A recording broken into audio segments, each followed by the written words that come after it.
ओम नमश्चंडिकाय नमः। श्री दुर्गा सप्तशती 8वां अध्याय प्रारंभ। रक्त बीज। जय माँ दुर्गा।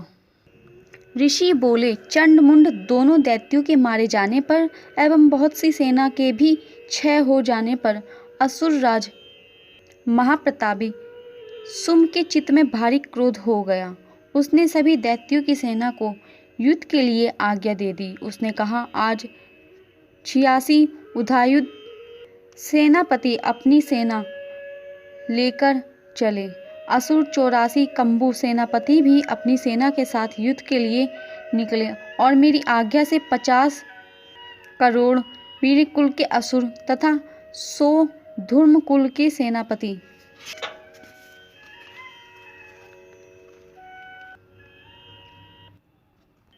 दोहरी काली के सभी असुर तैयार होकर शीघ्र इस प्रस्थान करे। भयंकर शासन करने वाले असुरराज सुम ने इस प्रकार आज्ञा देकर स्वयं भी बहुत सी सेना के साथ प्रस्थान कर दिया। जब चंडिका ने देखा अब इस ओर भयानक सेना लेकर निशुंभ आ रहा है, तब तो उन्होंने अपने धनुष की टंकार करके पृथ्वी आकाश के मध्य भाग को गुंजा दिया। हे राजन, उस समय सिंह ने भी बड़ी भारी गर्जना की। फिर अंबिका जी ने घंटा बजाकर उस गर्जना को और भी बढ़ा दिया। उस शब्द को सुनकर दैत्य सेनाओं ने आकर चारों ओर से देवी सिंह और काली को क्रोध के साथ घेर लिया। इसी अवसर के मध्य में, हे राजन, दैत्यों के नाश के लिए तथा देवताओं के वृद्धि के लिए अत्यंत बल एवं पराक्रम से संपन्न होकर ब्रह्मा, विष्णु, शिव, कार्तिकेय, स्वामी इंद्र आदि देवों की शक्तियाँ उन्हीं के शरीर से निकलकर उन्हीं रूप में चंडिका के पास आ गई। जिस देवता का जो रूप, जैसे भूषण तथा वाहन है, उन्हीं वस्तुओं से संपन्न होकर वह देवता शक्ति वही रूप धारण कर दैत्यों के साथ युद्ध करने आ गई। ब्रह्मा जी की शक्ति, जिसे ब्रह्माणी कहा जाता है, जो हंसों से युक्त विमान पर आरूढ़ थी, अक्षय शुद्ध कमंडल से शोभित थी, उसमें प्रथम उपस्थित हुई। महेश्वरी की शक्ति वृषभ पर विराजमान सुंदर त्रिशूल धारण किए हुए, महासर्पों से कंकण धारण किए हुए, मस्तक पर चंद्र रेखा शोभित थी, वह मातेश्वरी शक्ति आई। स्वामी कार्तिकेय की शक्ति, हाथ में शक्ति लिए मोर पर आरूढ़ गुहासुर रूपिणी कुमारी अंबिका शक्ति दैत्यों से युद्ध करने के लिए आई। वैसे ही विष्णु जी की शक्ति गरुड़ पर सवार होकर शंख, चक्र, गदा, शंख, खड्ग हाथ में लिए वहां वैष्णवी शक्ति आई। यज्ञ बारह का विचित्र रूप धारण करने वाले भगवान विष्णु की 12 शक्ति वैसा ही शरीर धारण कर वहां आई।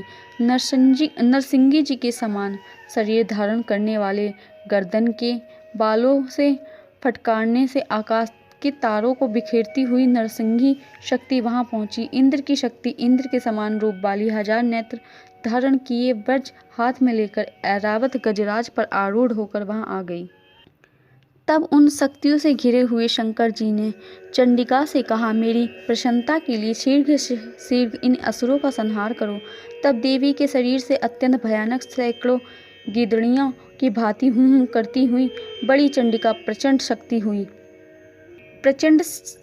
चंडिका शक्ति प्रकट हुई। तब उस अपराजिता देवी ने धुएं जैसे जटा वाले शिव से कहा, भगवान, आप दूत बनकर शुंभ निशुंभ के पास जाए और वहां जाकर उन अभिमानी शुंभ निशुंभ दानवों को तथा दैत्यों को समझाएं तथा युद्ध में आए हुए दूसरे दानवों को भी कहे कि हे दानवों, यदि तुम लोग जीना चाहते हो तो त्रिलोकी का राज्य इंद्र को दे दो।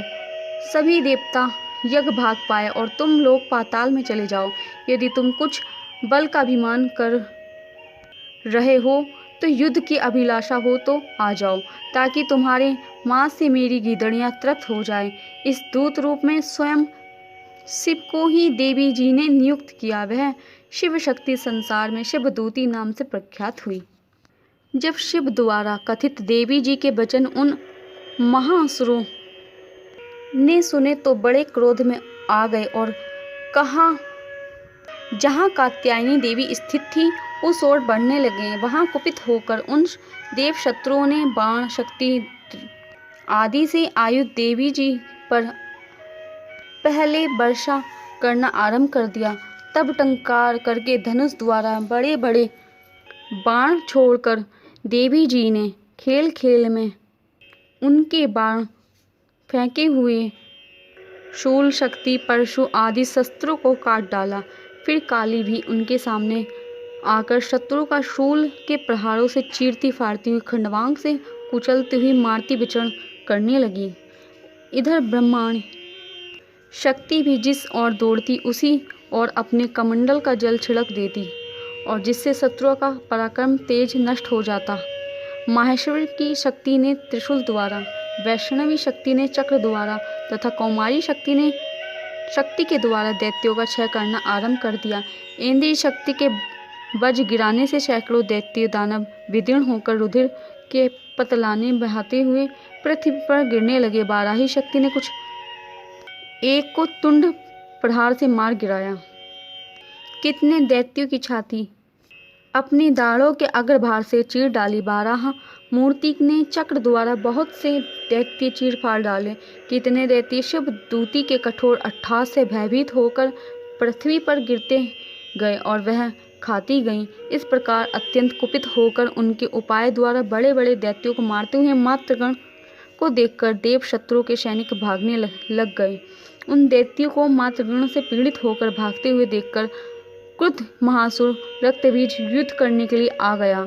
रक्तबीज ने वज्रमय शरीर से एक भी रुधिर बिंदु जब भी पृथ्वी पर गिरता तब उसके समान बलवान दूसरा असुर पैदा हो जाता। उस महासुर ने आकर इंद्र की शक्ति के साथ युद्ध किया। तब इंद्रिय शक्ति ने अपने वज्र के द्वारा रक्तबीज की ताड़ना की।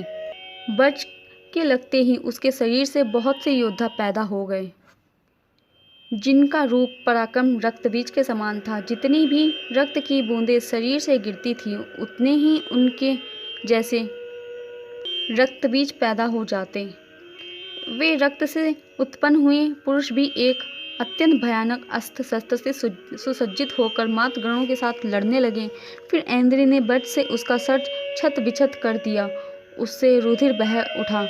तब हजारों पुरुष उस रुधिर से पैदा हो गए। वैष्णवी के चक्र से छत होने पर उनके शरीर से जो ही रुधिर स्त्राव हुआ उससे हजारों उसी के समान महासुर पैदा हो गए जिससे संपूर्ण जगत भर गया। कौमारी शक्ति ने उसे मारा। बाराही ने तलवार से, माहेश्वरी ने महासुर रक्तबीज का त्रिशूल से हनन कर दिया। उस दैत्य ने भी गदा द्वारा सभी मातृगणों को पृथक पृथक मारा। उस समय रक्तबीज बड़े क्रोध में समाविष्ट था। शक्ति शूल आदि आयुधों से कई बार विचलित होने पर उसके शरीर से रक्त प्रवाह के साथ गिरते पृथ्वी पर सैकड़ों असुर पैदा हो चुके। दैत्य के रुधिर से उत्पन्न उन महासुरों ने सारा जगत व्याप्त हो गया। देवताओं को डराकर उदास देखकर तब शीघ्र चंडिका ने कालिका से कहा, चामुंडे तुम अपना मुख अधिक विस्तार से प्रचंड कर लो। मेरे शस्त्र के प्रहार से गिरते ही रुधिर बिंदु और बिंदुओं से उत्पन्न दैत्यों का अपने वेगवान मुख द्वारा खाती जाओ और युद्ध भूमि में रुधिरात्पन्न उन दैत्यों का भक्षण करती घूमो। इस प्रकार कहकर चंडिका ने रक्तबीज पर त्रिशूल से प्रहार किया। फिर काली ने रक्तबीज का रुधिर मुख से ग्रहण कर लिया। उस दैत्य ने चंडिका पर गदा चलाई किंतु उस गदापात द्वारा चंडिका को कुछ भी वेदना नहीं हुई। रक्तबीज के छत बिछत शरीर से जो बहुत सा रुधिर गिरने लगा उसे चामुंडा मुख द्वारा पीती गई और रक्त पात से दैत्य उत्पन्न हो गए थे उन्हें भी मुख में डालती गई। इस प्रकार चामुंडा ने सभी दैत्यों को खा लिया और रक्तबीज का रुधिर भी पी डाला। तब देवी ने शूल वज्र तलवार आदि से आयुधों से हीन उस महासुर रक्तबीज को मार गिराया। अस्त्र समूह के आहत होकर वह पृथ्वी पर गिर पड़ा। हे राजन, रुधिर तो उसका चामुंडा ने पी ही लिया था। उसके मृत्यु होने पर देवता परम प्रसन्न हुए और मातृगण उसके साथ रुधिरपान के मद से उन्मत्त होकर नृत्य करने लगी। बोलो चामुंडा माता की जय।